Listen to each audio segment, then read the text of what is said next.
This is Amy Norris, the Teen Services Librarian at Sulzer Regional Library, and the one who's been creating and maintaining the aquariums in the U-Media space.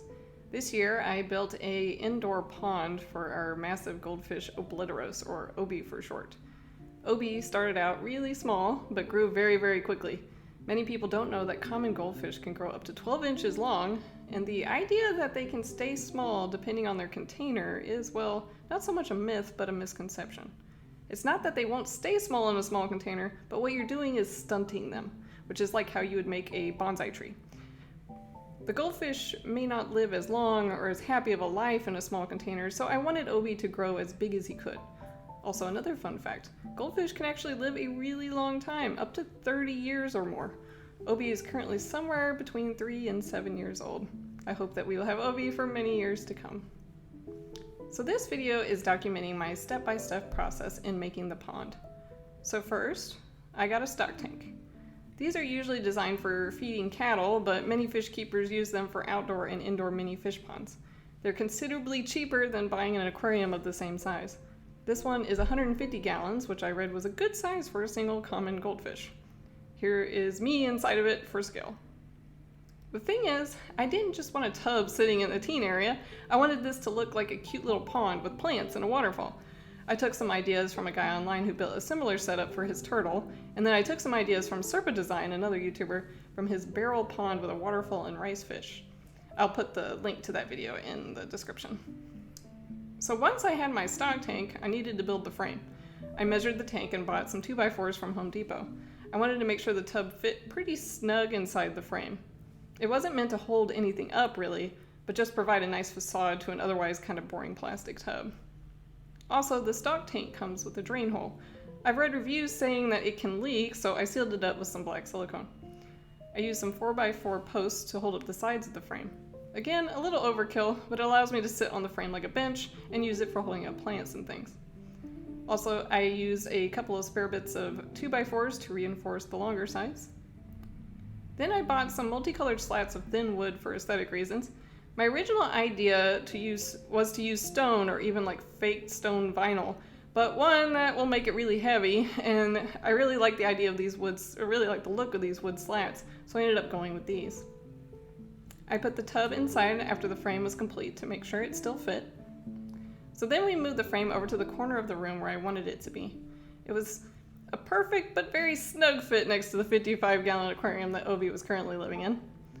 Once the frame was set where I wanted it, I put down some plastic carpet protectors that I cut up a little. There's really no reason to do this except for a little extra redundancy, because I also bought some pond liner. This pond liner you can get at Home Depot. Some people use this alone to build their ponds, usually outside, but I'm only using it as a protection layer just in case there's any leak or if any water spills over from the stock tank, and it's just to protect the carpet. I stapled the liner on all sides after propping it up with some clamps. Once that was done, I put the tank inside the frame. I also checked the outside space to make sure everything looked good from the other side of the glass, since this is where I wanted the main viewing area of the pond to be. Next up, the top part. I needed to create and attach a tall, light wooden frame to hold the lights and some hanging plants. For this, I mostly used 2x2s and 1x2s since it didn't need to be super strong. It looked a little strange when I put up the top frame and I wasn't sure if I liked it until I added the thin wooden cross ledge I bought off of Amazon. Now it was looking nice. I could really envision the vines climbing up the back of the wall. Now I needed to fill in the gaps between the tub and the frame. For this, I used a whole bunch of foam I had lying around from packages and some liquid nail and expanding foam to glue it in. This part was never meant to hold a lot of weight or anything. It was merely there for aesthetic reasons, so I wasn't really concerned about how sturdy it was. It's only going to hold a small amount of like rocks and gravel. Next, we have the light. I bought a grow lamp off of Amazon and hooked it up above where I wanted the waterfall to go, because that's where I wanted most of the plants. And now, the crazy part, the waterfall. I took a lot of inspiration from Serpadesign here and bought PVC pipes and a light diffuser to hold up the overflow. I will use a pump with a self-made filter underneath which will pump water up into the waterfall. The diffuser will hold up the mesh that will hold up the plants that grow out around and in the back of the waterfall. Cutting up that light diffuser was a lot more painful and difficult than I thought it was going to be. I think I cut myself like 1,000,000 times.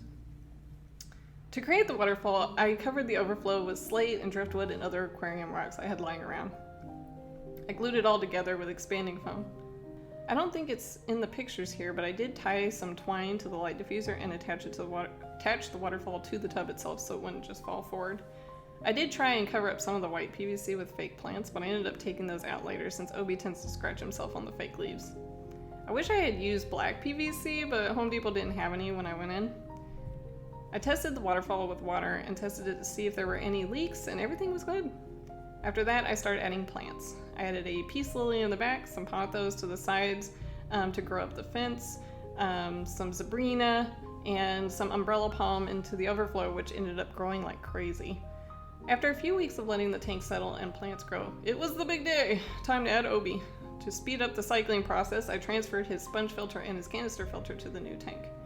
I used an 8-gallon tub to transfer him because he's so big. I let him sit for about 30 minutes to acclimate to the water temperature, and then I dumped him in. He was not sure at all what to do with all that space. I loved how confused he was. I checked on him constantly, making sure he was adjusting well to his new home. It took him about a week or so to get used to me feeding him from above, but before long he was eating out of my hand. My favorite thing about Obie is that he has so much personality. Soon after I had Obie living the comfortable life, a coworker asked me if I could take her goldfish, Jonathan, who was getting too big for his tank. I was a little afraid of how Obie might react to a new friend, but I thought, why not? Let's try it. Jonathan was very cute.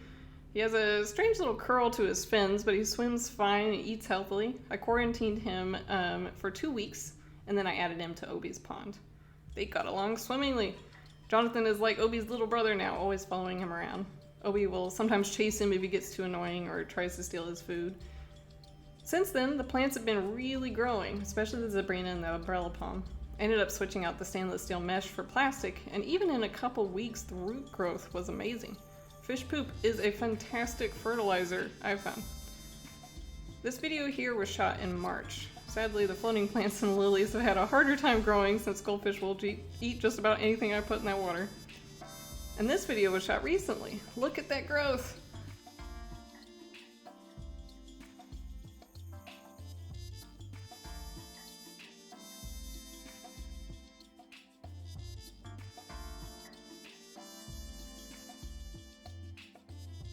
Well, thank you for watching. I hope you enjoyed this progress video. Come by and visit Obie and Jonathan and their fishy friends here at Sulzer Regional Library.